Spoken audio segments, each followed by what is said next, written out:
किन्नर चुड़ैल। गोरखपुर नाम का एक गांव हुआ करता था।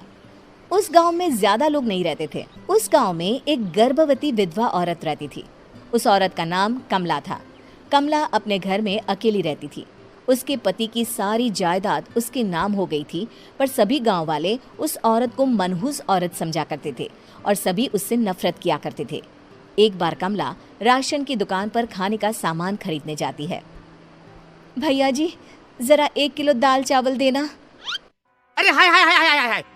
अरे मनहूस औरत, मेरी दुकान में अपशुगन करवाने आ गई क्या? हैं? चल जा यहाँ से। मैं कुछ नहीं देने वाला हूँ तुझे। भाग भाग यहाँ से, चल जा, निकल। भैया जी, ऐसा मत कहिए। मैं गर्भवती हूँ, मुझे खाने की बहुत जरूरत है। मुझे खाना दे दीजिए। दुकानदार कमला को वहां से धक्के मारकर भगा देता है। तभी कमला रोते रोते उस गांव के किन्नरों के इलाके में आ जाती है। गांव वाले किन्नरों को उसी इलाके में रखा करते थे, क्योंकि वो लोग किन्नरों को पसंद नहीं करते थे और उनके इलाके में रहने से मना करते थे। तो किन्नरों ने उसी गांव में अपना एक इलाका बना लिया था। जब किन्नर लोग देखते हैं कि एक गर्भवती महिला रोते रोते उनके इलाके में आ गई है, तो सारे किन्नर कमला के पास जाकर उसका हाल पूछने लगते हैं। क्या हुआ बहन, तुम्हारी गर्भवती अवस्था में इतनी बुरी हालत कैसे? तुम रो क्यों रही हो? तुम डरो मत, हम तुम्हें कोई नुकसान नहीं पहुंचाएंगे। तुम शांत होकर सब बताओ कि हुआ क्या है। मैं कमला हूँ। मैं गांव के दूसरे इलाके से आई हूँ। 2 महीने पहले ही मेरे पति की मौत हुई है। मुझे गांव के लोग मनहूस मानते हैं, क्योंकि मैं विधवा हूँ और गर्भवती भी। वहाँ के लोग मुझे खाने के लिए कुछ बेचने के लिए भी तैयार नहीं, जिससे मेरा गुजारा नहीं हो रहा था। कोई बात नहीं कमला, हम तुम्हारा ख्याल रखेंगे। किन्नर लोग कमला को एक खाली घर में रहने के लिए जगह दे देते हैं और उसकी देखभाल भी करते हैं।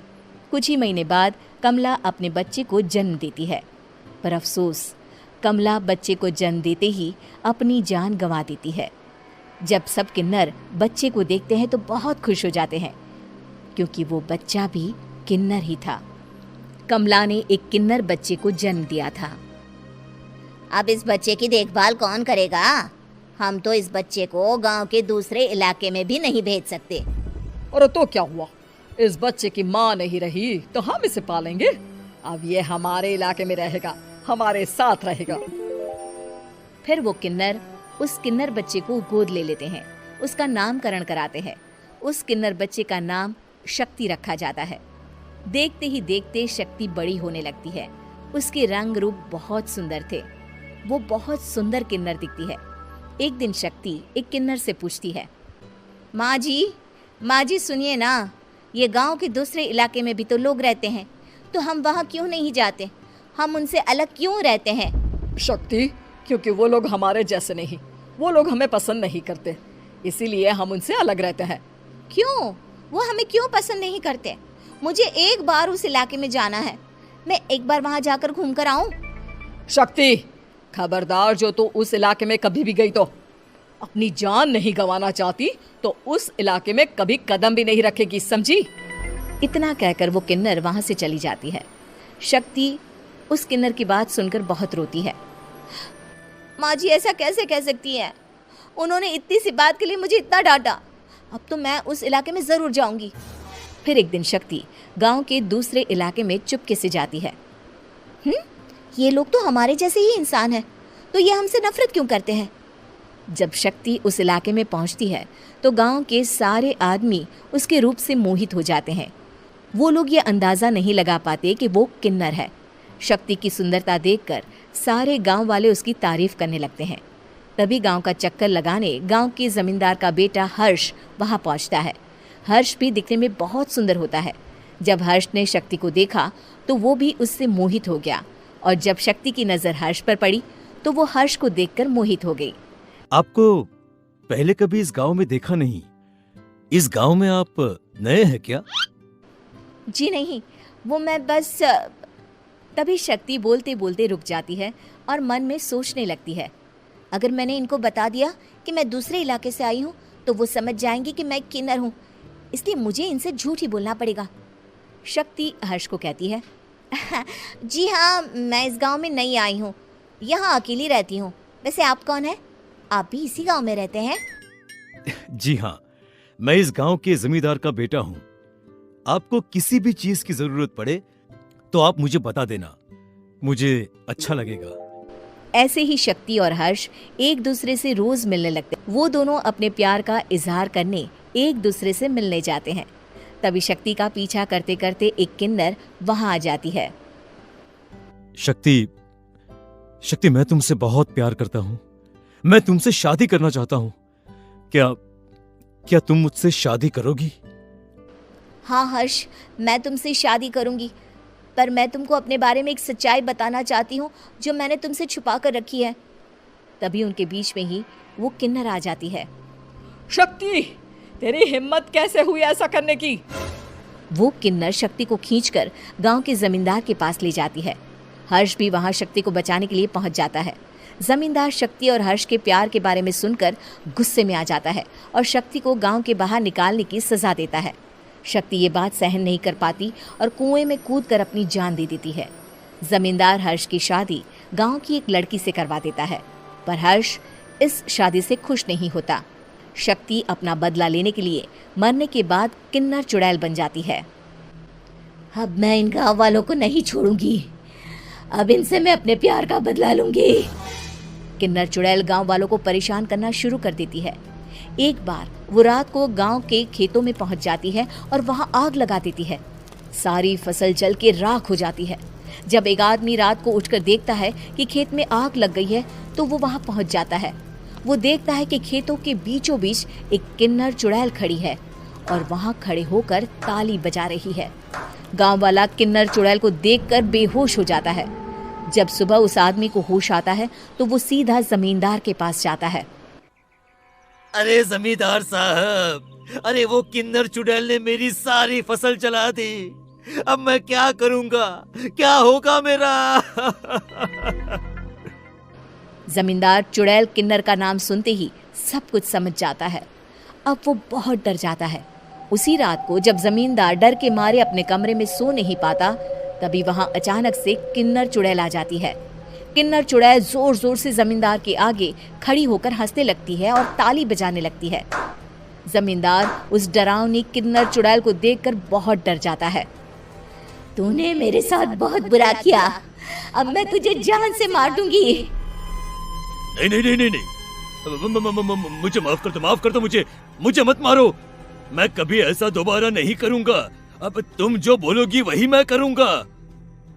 ठीक है, मैं चाहती हूँ कि किन्नर इलाका गांव के इलाके से जुड़े और गांव का कोई भी आदमी किन्नर समाज से द्वेष ना करे, उससे नफरत ना करे, नहीं तो मैं सारे गांव को मार दूंगी। और तुम गांव में एक नया कानून बनाओ कि अगर किसी ने भी किन्नर समाज को हानि पहुंचाने की कोशिश भी करी या इनसे भेदभाव करने की भी कोशिश करी तो उनको कड़ी से कड़ी सजा मिलेगी। हाँ हाँ हाँ हाँ, मैं ऐसा ही करूंगा। तुम जो बोलोगी वो मैं करूंगा, पर मुझे जाने दो प्लीज।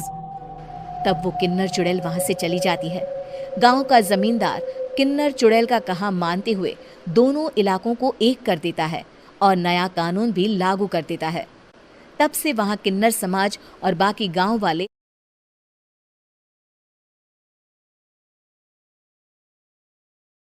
प्रतीक दिल्ली में जॉइंट फैमिली के साथ रहता था, लेकिन जॉब की वजह से अपनी माँ के साथ दूसरे शहर में शिफ्ट हो जाता है, जहां उसकी प्रीति के साथ लव मैरिज हो जाती है, जिस पर बहू को नापसंद करते हुए उसकी माँ पूरा समय प्रीति को परेशान करने के तरीके निकाले शांतिपूर्वक रहने लगते हैं।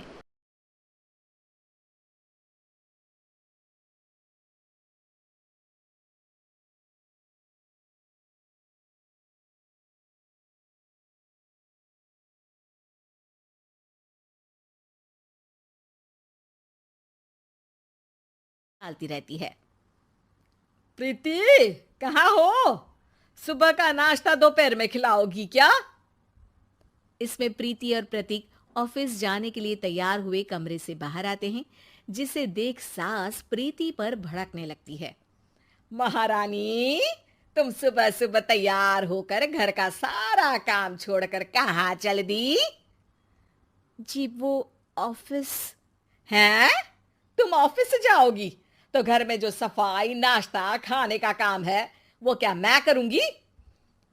माँ, मैंने उससे वादा किया था कि वो जॉब कंटिन्यू कर सकती है। अरे वाह जी वाह, दोनों आपस में सलाह कर फैसले ले लिए।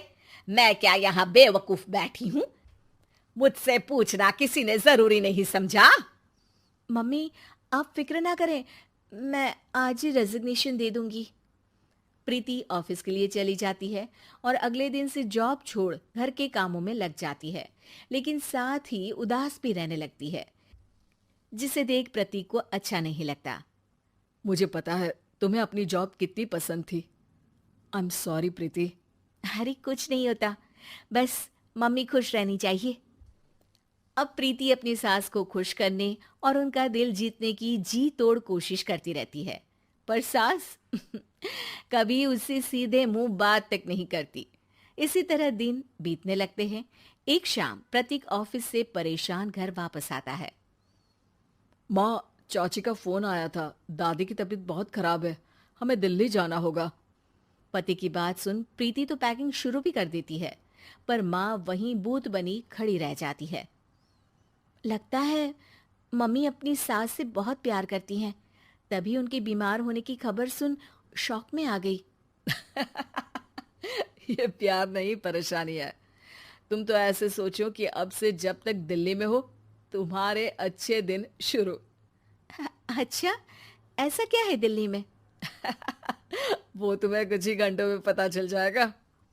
सास के रिएक्शन और पति की बात से कंफ्यूज्ड प्रीति दोबारा पैकिंग में लग जाती है, जिसके बाद कुछ घंटों का सफर तय कर तीनों दिल्ली पहुंच जाते हैं, जहां घर के अंदर पहुंचते ही लोगों की भीड़ देख प्रीति परेशान हो जाती है। हे भगवान, इतनी भीड़! प्रतीक, कहीं तुम्हारी दादी को कुछ हो तो नहीं गया ना? पागल, ये भीड़ नहीं, मेरा परिवार है। क्या इसे तुम परिवार कहती हो? अरे इसे तो जिला घोषित कर देना चाहिए। तुम्हारा परिवार का तो अपना पर्सनल बिग बॉस बन सकता है। हैरान परेशान प्रीति परिवार वाले सदमे से बाहर निकली भी नहीं होती कि सिर पर पल्ला रखे शांत तरीके से सबके साथ बात करते हुए अपनी सास को देख उसे दूसरा सदमा लग जाता है। हाय राम, ये मम्मी का ऐसा भी कोई रूप है? ये तो मुझे पता ही नहीं था।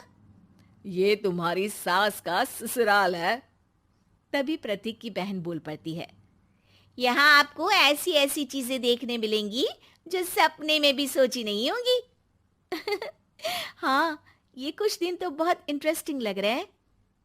सब एक साथ दादी के कमरे में जाते हैं, जहां पहुंचते ही उसे दादी की आवाज सुनाई देती है। क्यों रे, सास से मिलने की फुर्सत मिल गई? दूसरे शहर जाकर छूट क्या मिली? तुम तो भटकता पंछी बन गई। इतने समय में ये तक नहीं पूछा कि जिंदा भी हूं या मर गई। प्रीति की सास अपनी सास के पैर छूती है।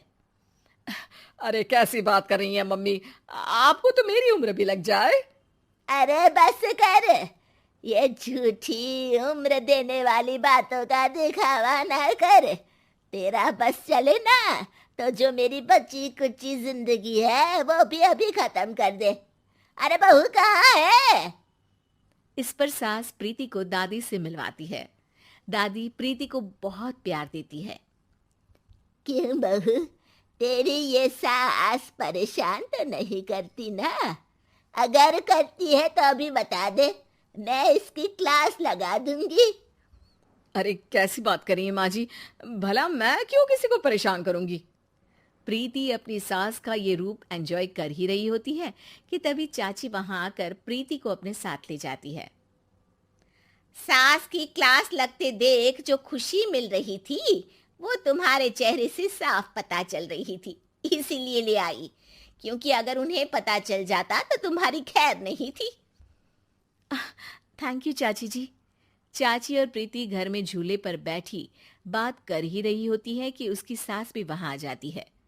मतलब यहाँ सारा काम मैं करूं और तुम बैठी हंसी ठिठोली करो? अरे चलो जाओ खाना बनाओ। सास प्रीति को डांटकर काम करने भेज देती है, जिसे दादी देख लेती है और एक बार फिर सासू माँ की क्लास लग जाती है, जिसे पूरा परिवार मजे से खड़ा होकर देखने लगता है। क्यों रे, मैंने तुझे काम बोला और तू उस बच्ची को परेशान कर रही है। सास की कोई इज्जत रह गई है इस घर में या नहीं? यहाँ खुद की सास होते हुए भी ज्यादा बड़ी बन रही है। अब नहीं मम्मी जी, मैं तो बस थोड़ी मदद के लिए बोल रही थी। सास रसोई में जाकर काम करने लगती है और दादी प्रीति को लेकर वहां से चली जाती हैं। इसी तरह एक हफ्ता बीत जाता है, जिसमें दादी अपनी बहू को डर, इज्जत और प्यार का फर्क समझाती रहती है और प्रीति उसका मजा लेती है। वापस जाते हुए दादी प्रीति और उसकी सास दोनों को अपने पास बुलाती है। मेरी बहू जिद्दी और अड़ियल है, इसलिए उससे हमेशा सही काम करवाने के लिए मुझे सख्ती करनी पड़ती है। लेकिन तुम्हारी बहू अच्छी है। तेरी खुशी के लिए वो अपनी जॉब और सपने भी छोड़कर घर में बैठी है। अपनी बहू के साथ प्यार से रहो। और प्रीति, अगर अभी भी तुम्हारी सास परेशान करे ना, तो फिर तुम्हें पता चल ही गया है कि शिकायत कहाँ करनी है। जी, अपनी सास के ससुराल में उनकी सासू माँ के